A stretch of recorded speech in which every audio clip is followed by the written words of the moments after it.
की भाभी। करिश्मा, रेशमा और मनीषा 3 बहनें हैं।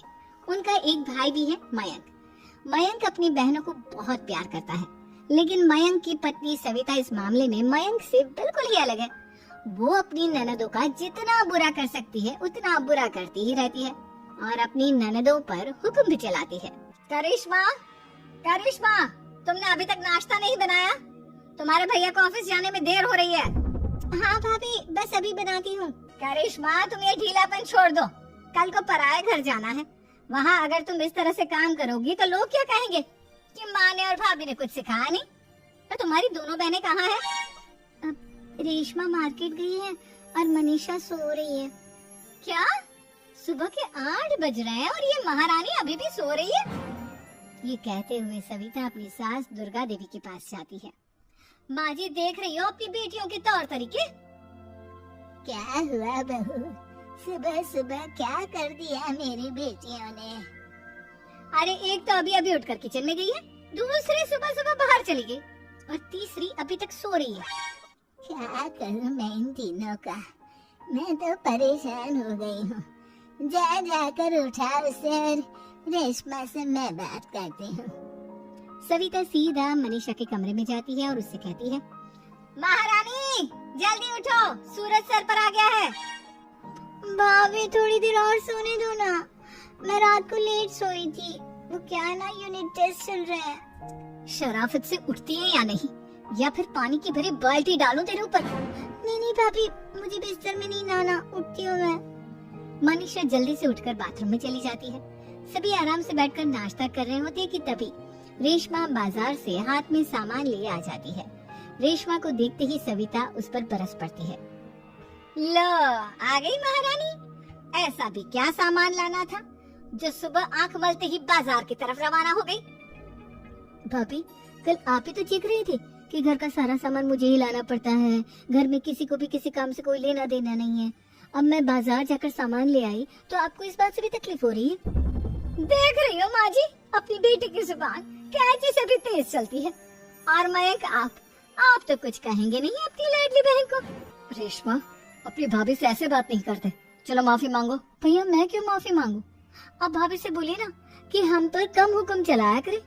हम इस घर की बेटियां हैं और आपकी पत्नी की ननद है, नौकरानी नहीं। लो कर लो बात। इनकी भलाई के लिए कुछ भी बोलो तो इन्हें बुरा लग जाता है। इस घर में यही इज्जत है मेरी। देख लो माँ जी, आपकी बेटी किस लहजे में मुझसे बात कर रही है। सविता वहाँ से चली जाती है। मयंक को बहुत गुस्सा आता है, वो भी वहाँ से चला जाता है। फिर करिश्मा रेशमा को समझाती है, रेशमा, तुम्हें भाभी से माफी मांग लेनी चाहिए थी ना। लेकिन दीदी, मैंने कुछ किया ही नहीं, तो मैं माफी क्यों मांगू? हाँ करिश्मा दीदी, रेशमा दीदी जैसे ही घर में आई भाभी ही उन पर चिल्ला रही थी। हाँ, मैं मानती हूँ कि गलती भाभी की थी। मैं तो इसलिए बोल रही हूँ कि भाभी ने माँ को तो पूरी तरह अपने वश में कर लिया है। वो हमारी बात सुनती ही नहीं। मयंक भैया हमारे लिए हमेशा खड़े रहते हैं, इसलिए उनकी बात का मान तो तुम्हें रखना चाहिए था ना। कोई फायदा नहीं दीदी, कुछ दिनों की बात और है, भाभी उन्हें भी हमारे खिलाफ भड़का देंगी। फिर वो भी माँ की तरह हमारी किसी बात का विश्वास नहीं करेंगे। इसी तरह सविता अपनी तीनों ननदों को किसी न किसी बात पर परेशान करती रहती थी। एक दिन मयंक अपनी तीनों बहनों के लिए गिफ्ट लाया। क्या रेशमा, ये तुम्हारे लिए हार का सेट। रेशमा, तुम्हारे लिए सुंदर सी ड्रेस। और मनीषा, तुम्हें किताबें पसंद है ना, तुम्हारे लिए किताबें लाया हूँ। थैंक यू भैया। थैंक यू भैया। थैंक यू भैया। करिश्मा, तुम्हारा नेकलेस कितना सुंदर है, ये भैया कहाँ से ले आए होंगे?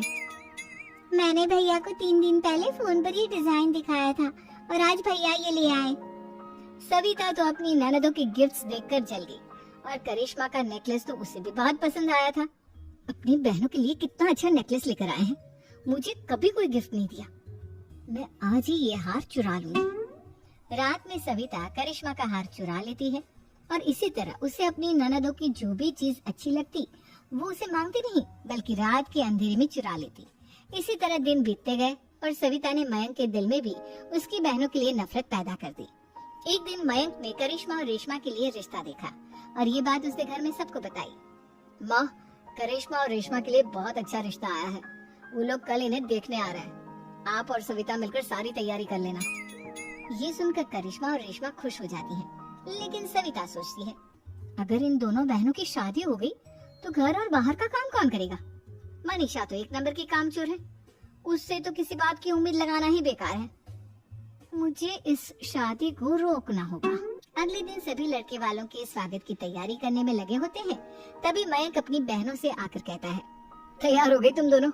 देखो दोनों लड़के बहुत अच्छे हैं, मैं कोई कसर नहीं छोड़ना चाहता, इसलिए तुम उनके सामने अच्छे से बिहेव करना और अपनी भाभी से लड़ने मत लग जाना। करिश्मा, तुम वो नेकलेस पहन लो ना जो मैं तुम्हारे लिए लाया था। भैया मैं बहुत देर